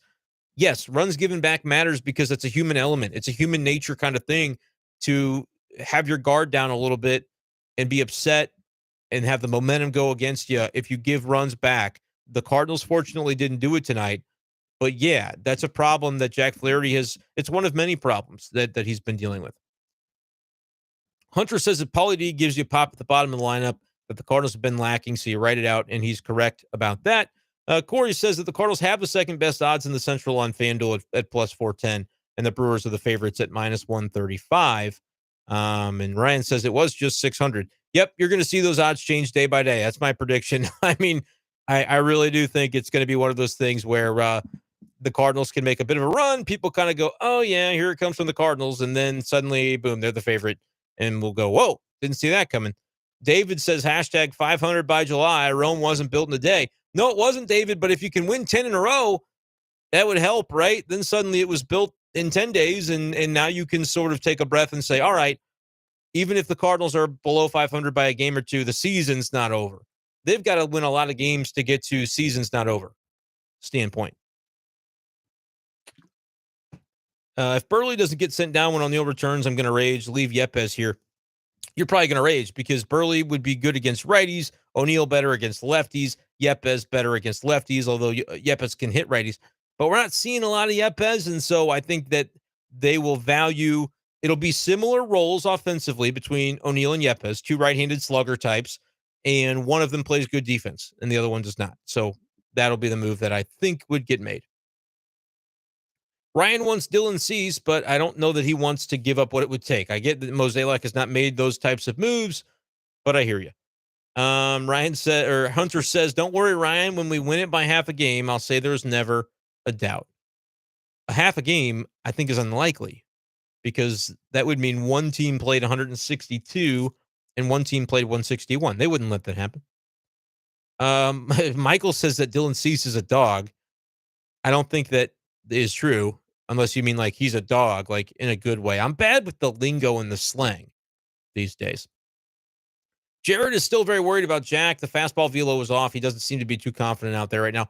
Yeah, he's not. He's searching for it. And like I said, you can take the mindset of worry about him, or you can take the mindset of he's going to be what he is, which is a guy who's searching for it weekly.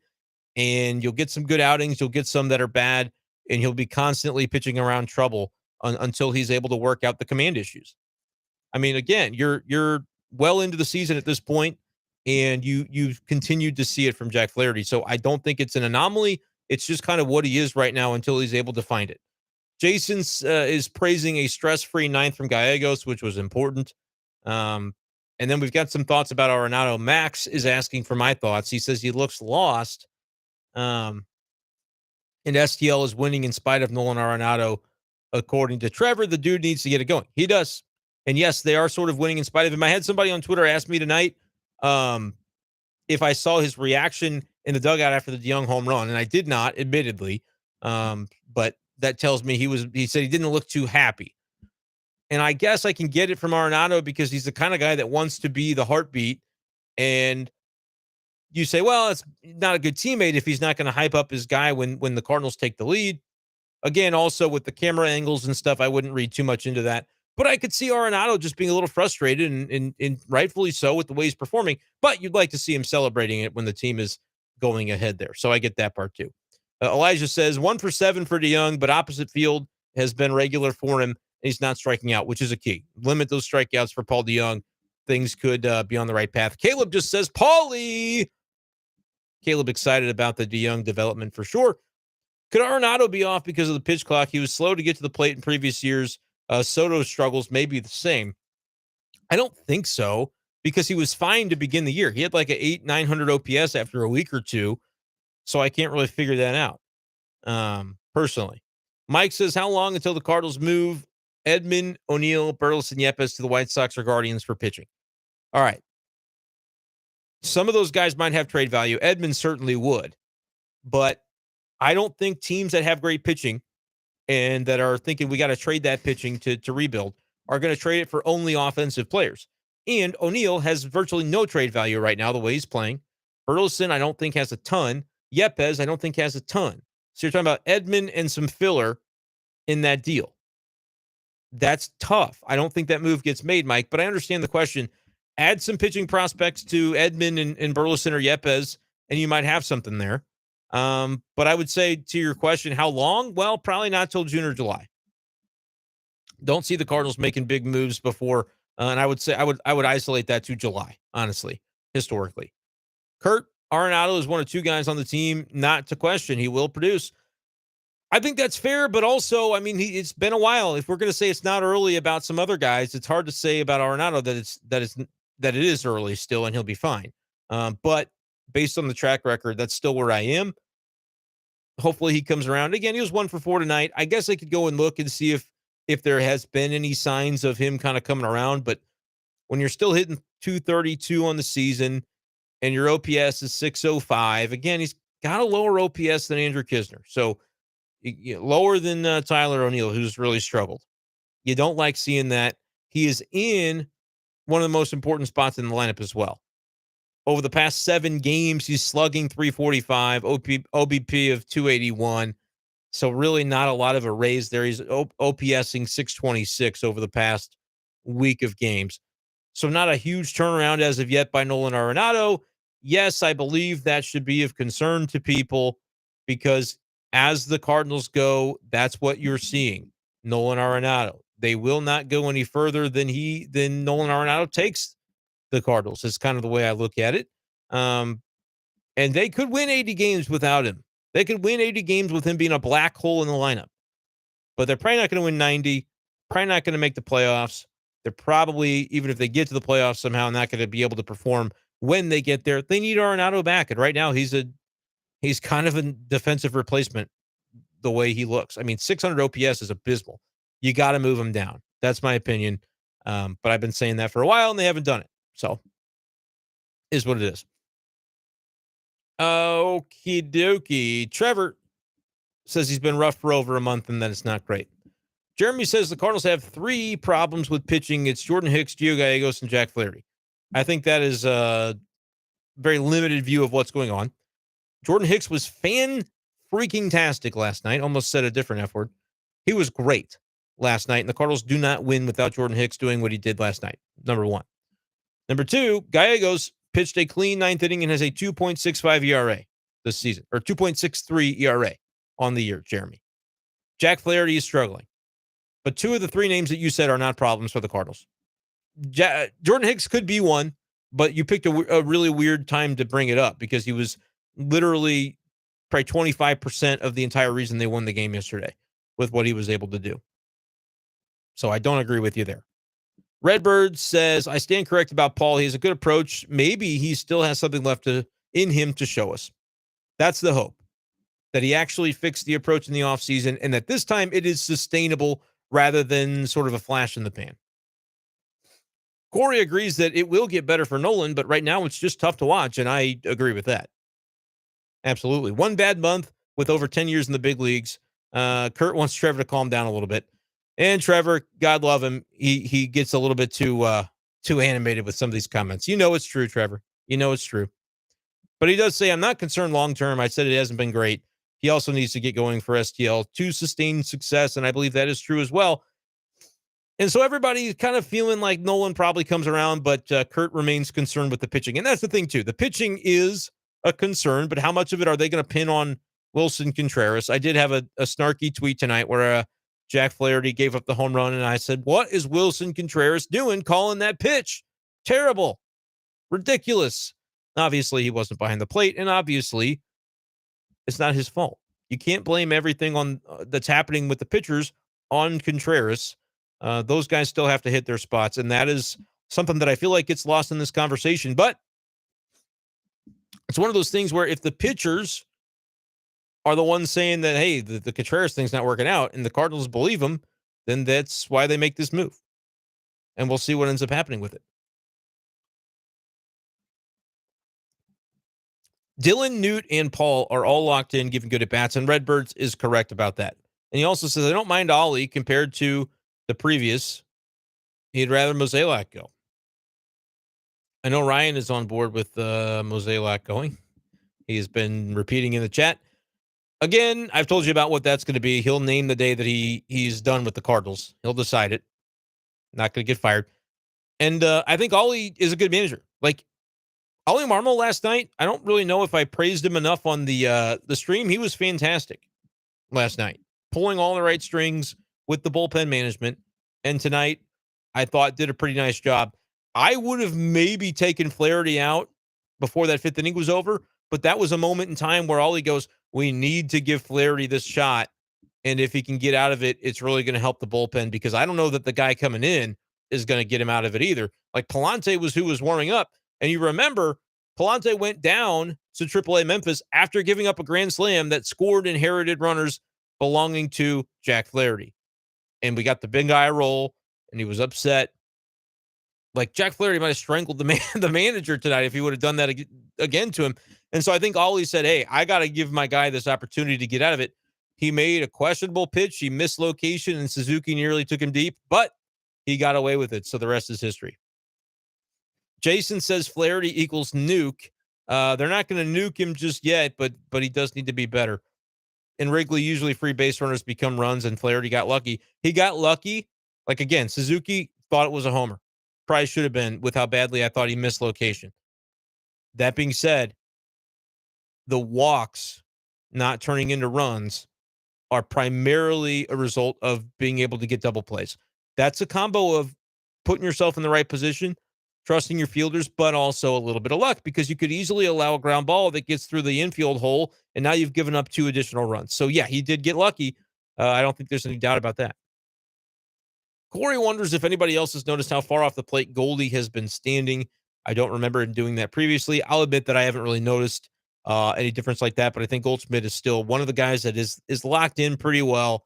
You can trust what he's gonna give you. Has seen more strikeouts lately, but 1 for 5 tonight, still hitting over 300.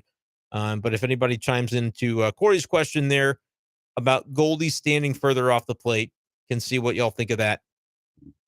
Kurt believes that part of Jack's issue is that he hasn't pitched much in the last few seasons, hoping he will settle in and find a rhythm soon. Yeah, the lack of rhythm has really been a factor for Flaherty. A lot of injuries, a lot of inconsistent opportunities going all the way back to 2020. And injuries in 2021 that really hurt him as well, with being able to establish that rhythm, because it was always a different injury every time. Oblique, and had this. I mean, it was always something for Flaherty. Obviously, a lot going on with the shoulder the last few years. And so just to be able to find his rhythm would be key. Brickton, I believe, is, if I say your name wrong, Brickton, Mr. Burke, I apologize. Flaherty getting chippy with a reporter asking a question in regards to his velo being down. Par for the course. It's Jack Flaherty. When he pitches bad or pitches good, he's chippy with reporters. I'm over it at this point, and it's not like I'm there, facing the brunt of it today. But he doesn't foster an environment where, he's easy to ask questions to. And that's like, I'm not even saying anything groundbreaking right now, but you guys have seen the post games when he can get a little charged up, and that's fine. And as a reporter, it doesn't bother me necessarily if it were to happen to me, but it is one of those things where you go, it's a pattern. And as long as he can channel that frustration and energy and a little bit of that swagger and whatever you want to label it as, if he can channel that into outs on the mound, then more power to him, because it's the only thing that matters. He can treat anybody else like shit that he wants to, and it doesn't really matter. It doesn't at the end of the day. You might say, I don't respect that from Flaherty, but I'm telling you, as one of the people often standing in that room holding up a microphone, it doesn't matter. What matters is, can he channel it into pitching well? And you are welcome to have a personal opinion on Jack Flaherty, and some people I know obviously do. The chippiness with the reporters after tonight's outing, the way he pitched, I would have been surprised if he weren't chippy with reporters. I'm looking forward to watching it, though. I haven't seen the whole thing yet. Tyler also saying that Jack getting short with a reporter about the velo. Kurt says, Brenden, so you mean he'll be like any of the former Cardinals outfielders? Kurt, apologies that I don't know who you're referring to with that, because it's just when I read these comments, it's often so long after what I'm talking about. So I apologize. Ryan says the 6.18 ERA is because of Kisner. You're damn right it is. Crazy, man. Crazy that it's the catcher's fault. Jason, has a Cardinal pitcher gone 7 innings this year? Monty did it once, I think, as number 5712 replies. Caleb says, I don't think we're talking good enough about how good Newt has been. OPS is near 900. He's not even lifting the ball. He's been awesome. Yeah, he has been awesome. Just getting a little bit more underneath the ball with some power potential would take Newt to the level that I think in the offseason when the Cardinals said he's our one guaranteed starting outfielder every day. That's what you'd be looking for. But the on base, like he is almost the bona fide perfect leadoff hitter, as Ricky Horton said tonight on the broadcast. He's exactly what you want in that leadoff spot because he can give you pop. You can lead a game 1-0, one pitch into the game with Lars Nootbaar, but he also just grinds away and gets on base. And he's a good defensive outfielder, athletic as well. Yeah, he's a guy that you want to have for sure. He has been awesome though, Caleb. And you're right. Like it kind of occurred to me today that I was like, his OBP is well over 400. He's just not hitting for power, and then he homers. So he's the full package. Kurt says that Wrigley is a fun place to watch a game, and it certainly is. And I'd love to get back there this summer, even if it's not for a Cardinals game. Would love to get back there. It's a blast. Actually, I'd almost prefer it not be a Cardinals game, so I can just go watch some baseball, have a couple beers. Like if I'm going for a Cardinals game, I'm working, so it's a different situation. Trevor speculating that it was Jim the cat that Jack blew up on about the velo. I cannot wait. I cannot wait to watch it. I'll just have to wait until after this. And Trevor also says got maybe an attitude with Derek when he told him he didn't understand his pitching. He said that's why I'm asking you about it. Derek doesn't take no mess. I can't wait to watch it. Honestly, looking forward to that. Everybody talking about Jack getting a little testy.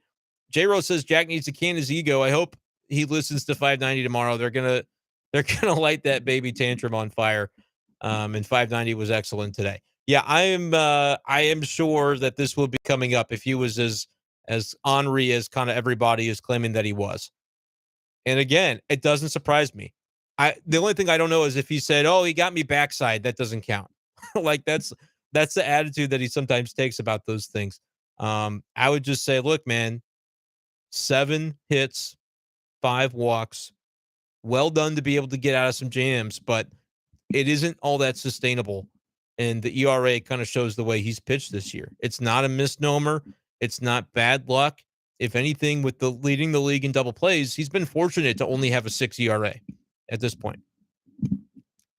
Jeremy says Mo tried to put a Band-Aid on a bullet hole with Contreras. Yeah, they're all scrambling to try to do that, but the gun was fired, man, and it's tough to put the bullet back in the gun, or as Mo often says, to put the toothpaste back in the tube.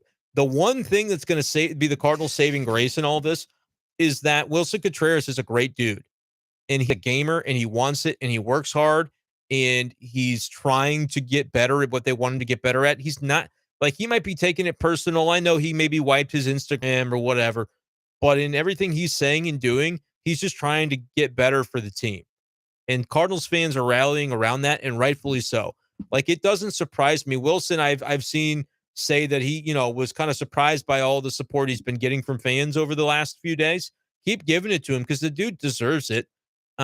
It's really great to see everybody kind of rallying around him at this point. And then it's just going to be a matter of, can he just put that little extra bit of work in and channel that effectively to where he can be the catcher they need him to be? That's kind of the next step. But I have no doubt that he's going to be able to do it. I really do have faith that he'll be able to do it because I know he's working hard. He wants it. He wants greatness. He cares about winning as much as anybody in that clubhouse.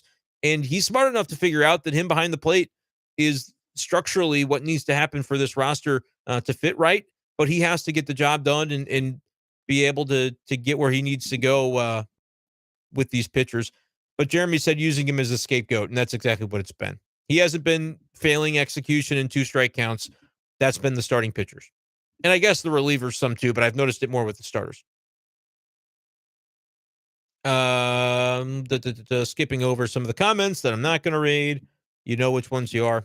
Connor Yogo Birds. What up, Connor? CJ says need to go for the sweep tomorrow if there is to be any hope. And yeah, I think it could be done. You got a gun for that game. You got to get it. Wattfish loves Newt. And Labor 88 says it's back to having to score 6 to win. 6 is a serious number. Well, 5 would have got the job done tonight, Laborer. But yeah, I mean, they do need to end up scoring 5 or 6 runs a game. And I was told at one point that that's not realistic. It's not sustainable, and you might be right. But that's the way this team is designed, boys and girls, ladies and gentlemen, friends of all ages. Like, this is what the Cardinals are. They're an offense that's going to need to slug to win a lot of games because pitching-wise, why is my battery saver on? What a crock of crap. Hold on, folks. Turns out this entire time I thought I was charging my laptop. The SOB is not plugged in, so give me a second.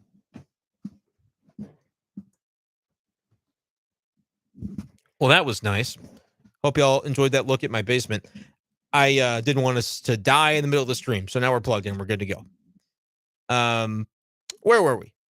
Jack says that the women's Tigers softball team got a tourney W today over Mississippi State, I believe it was. Yeah, I hope they make a regional in the NCAA tournament. That'd be a lot of fun. Labor 88 says Flaherty was ... Well, they got 5 innings out of him anyway. Yep, they strained to get those 5 innings. I think if Michaelis hadn't just failed to get through 5, they might have pulled Flaherty even earlier than they did today. They got lucky, man. They got away with it a little bit because Jack struggled. He did not look himself. Ictus says, hashtag everyday Dylan, my center fielder. Agreed that Contreras catches soon, likely starting with Waino, and he thinks that the front office has mismanaged this horrifically, but I bet the losing skid caused the friction. 100% right. The losing skid is why Jordan Walker is in Memphis. Instead of just allowing him to grind through it, it wouldn't have been a problem that they had 5 outfielders for 3 spots if everybody was performing and they were winning games. They would have just kept going with that. But all of this only became a problem when they were losing games. And I think the same is true about the Wilson stuff. I think Ikta has a good point. Chris says that Jack asked about Velo and got feisty. Yep, I will definitely be excited to read into that and watch what he had to say there. Connor likes seeing the Cubs fans cry, and he was at the game to be able to do it. So congrats on that, Connor. That had to be a fun time. Visual Tedium says he likes, or she likes Burleson's at bat. His bat, people act like he isn't a rookie who will struggle. And that's a good point as well. Like his OBP, his OPS, all of it's pretty low right now for Burleson. And he's kind of fallen out of favor in the lineup. But he is a rookie. He's a young player. And so don't write him off for a career. But I do think he was getting too much opportunity in the 2-hole. Ollie was insistent. He was stubborn about it for a while. And then has eventually had to kind of fold on that. Corey says, thanks, Brenden. I'll catch the rest on Spotify. It's Be Shafe Daily on Spotify if you're not subscribed or following over there. And please subscribe on the YouTube channel if you haven't, guys. The 44 people still in here. If you don't subscribe, if you're not subscribed, it would really help me if you would, because every sub I can get is a march toward 1,000, and that's a key number. So help me out and subscribe on YouTube if you haven't already. Jack says, I'm going to play with the velocity on my fastball based on what the game calls for. I can get outs at 90. I can get outs at 95. That's the way you go about the game. I haven't seen him at 95 all year. I could be wrong. But I do think it's fair that he has done this consistently, and it's been a topic after each of his games. He's going to play with velocity because he's just trying to find that command and find what works in a given outing. So I don't think it's anything that needs to necessarily be, made too much about, but it is worth talking about because I do think that it's a storyline. At the same point, I don't think it's something that you look at and go, oh, it's a problem if he's only throwing 89, 90. He's doing it rather intentionally, take something off, put a little more on, changing speeds. I think he's doing it with some purpose. But again, if you're not getting outs, it's everything about your outing is going to be scrutinized, and not unfairly. You have a 6 ERA. That's what you are right now. And I think sometimes the players, and Flaherty's one of them, don't really understand the role of the media is to, try and dig into some of these things. And a 6.18 ERA is a 6.18 ERA. So yeah, you're going to get some testy questions that you don't feel good about. He says, because you all want to make a big deal out of it, and I'm tired of it. I'm sure he's tired of it. How off the wall do you want me to get with this commentary? Cardinals fans and the team are probably tired of 12 base runners, a 6.18 ERA. Like, I get Flaherty's standpoint, but I also think the media is well within the right to ask about these things. It's just reality. Pitch better. The questions aren't going to be, coming the way that they've come. It's Alejandro Kirk, not Alexander Kirk. That's not that funny, Ryan. It's if you say words for 2 hours on a live stream, you'd mess up some of them too, I reckon. But that's fine. Let me know when your stream is, though, Ryan. I'll tune in. Seth, do we sweep the Cubbies? J-Ro talking about that it's going to be tough to do so with Justin Steele pitching tomorrow for Chicago. 5-0 with a 1.45 ERA. Let's hope the Cardinals keep rolling, he says. Yeah, man, Justin Steele was a miss for me. I could have had him in a fantasy league, and I didn't trade for him. I did not anticipate this from him. He's been great. But you got Jordan Montgomery, and he would be the ace, I would say, of this Cardinals staff right now. So low-scoring game tomorrow, potentially. I could definitely see that. Seth says, what did Castillo have when we played Seattle earlier? Yeah, Castillo's numbers were really good. The Cardinals were able to get some stuff against him. So we'll see if they can keep this going and ride it into a 4-game winning streak against a guy that's pitched pretty well. Sean says, do you think they trade O'Neill? I think they could, but I also think they might not get anything for him. So, like, he's injured right now. He hasn't performed. What are you getting for him? Is it a change of scenery type deal? That could benefit O'Neill more than it would the Cardinals if it happened. Ryan says that O'Neill finished third in the MVP vote, which is false. So gave me shit for saying a word wrong, and he's lying in the chat. He did not finish third in the MVP vote. I think he finished 9th, but he did finish top 10. That's notable. But Ryan, no, I don't. I think that was definitely his peak. But is it a peak to finish in the top 10 in the MVP vote that he can regain? I think is the question that the Cardinals would ask. Or could he even just forget top 10 in MVP? Can he just be a 750 OPS that plays Gold Glove defense and left? Because that would be productive, but he has not been that guy offensively, and I don't know if you're going to see it from him in a Cardinal uniform at this point. I hate to sour on a guy. I like Tyler O'Neill a lot. The Cardinals vibe when he goes well, but you just can't assume that he's going to find it with what we've seen in recent years. The grave of Einstein. It seems like Einstein's comments always come later on in the stream. At B Schaeffer 12 me, Einstein, DM me. I want to know, are you commenting the whole time and I just don't see you till the end? Is that a YouTube thing? Because I need to get that fixed if you've been commenting all the while. He says, remember the one time Zach Thompson hit 100 on the radar gun exactly once and then never threw that hard again? What happened? He did it more in the minors, actually, Einstein, than I think we realized. But that's a hard thing. I mean, Jordan Hicks threw 105 like twice and has never done that again. He's more 103. It's just, guys hit their peak velocity and then sometimes they're not that guy. I think Zach Thompson probably won't end up doing that a ton in the future if he's a starter, though, because it's easier to sit 95, 96 than to be firing triple digits as a reliever. It's a lot easier to do. B. Wells said that I said tonight about Goldie seems so far away. So some other people noticing that maybe a stance change for Paul Goldschmidt, moving further away in the box, something to keep an eye on. I'll be paying attention to that tomorrow, guys. Thanks for bringing it up because I missed some stuff too. CJ says needs to sweep tomorrow after a huge win. Absolutely true. And Einstein says all the Buster Only quotes about Contreras are hilarious. Yes, I do care about what Jerry Reimsdorf has to say about if Contreras can catch the long time more than anyone else. Yeah, it doesn't matter. The rival execs, those rival exec quotes, you always got to take them for what they're worth. Grain of salt. Understand that, there's an agenda to some of those things. Einstein says he's just browsing YouTube and the streams pop up in the recommended. He's just late. Not anything YouTube related. That's good to know. I think I've made it to the end of the questions here. Ryan would mention. So now if you want to comment, I'm going to see your comment for sure if you comment within the next couple of minutes. But hour 45 coming up. We're going to get out of here soon. Once again, I will plead and beg for the subscriptions with the few dozen folks that are left in here. If you guys could sub me on YouTube, I'd respect that. Ryan says Contreras should be starting catcher right now, not in 3 weeks. I get it, and I agree. But I also like what Kisner is doing and the fact that he's getting the opportunity. I wish the circumstances were different. But I would say this about Contreras. He should start this week when Wainwright pitches. And then he should take every Wainwright start and then slowly expand out beyond that. That's kind of the way I view it for Contreras. Like, once you've made this bonehead decision to sort of take him out of the running for a little bit, You've got to ease him back in, and Waino is the way to do it. I wouldn't wait another 5 days. I'd do it this week. Einstein says that Justin Steele's fastball is going to get crushed when people figure out it sucks, by the way. Count on it. All right, I'll be looking out for that too. Trevor wants a final score tomorrow. Bullpen's going to be an issue if Monty doesn't go 7. That's the one thing I'll say. But I'll go 5-2 Birds.